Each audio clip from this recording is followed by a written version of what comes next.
Charles III se faisait une joie de passer quelques jours en France la semaine prochaine. Dans son emploi du temps bien rempli à quelques jours du couronnement, le souverain de 74 ans avait prévu un crochet par Paris pour saluer le président Emmanuel Macron avant de se rendre en Gironde sur un domaine viticole et de s'envoler ensuite pour Berlin. Un déplacement qui, au fil du temps, semble de plus en plus compromis en raison du contexte de grève et de manifestations qui pourraient mettre en danger le roi Charles III.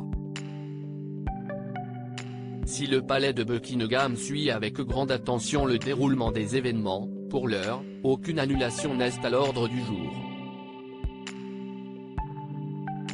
Le voyage de Charles III en France est maintenu mais serait sur le point de connaître quelques bouleversements.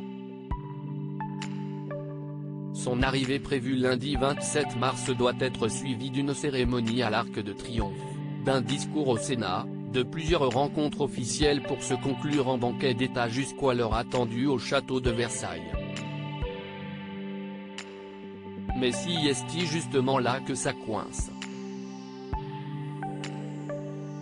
Un tel repas dans un lieu si luxueux en contexte de crise pourrait mettre encore un peu plus le feu aux poudres.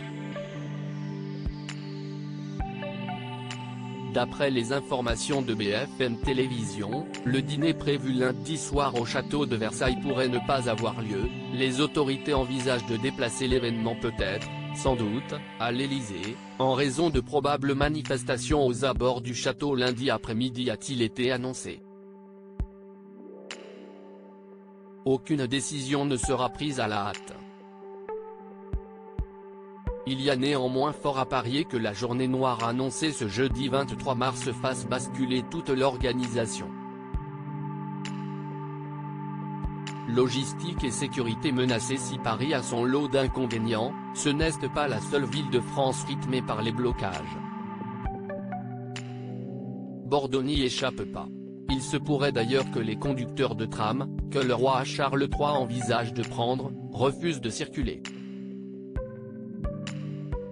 Une problématique de taille en plus de la grève des éboueurs qui gagne le pays. Le roi Charles viendra-t-il ou pas? Malgré les mots rassurants de la France concernant une venue ultra sécurisée, le doute persiste.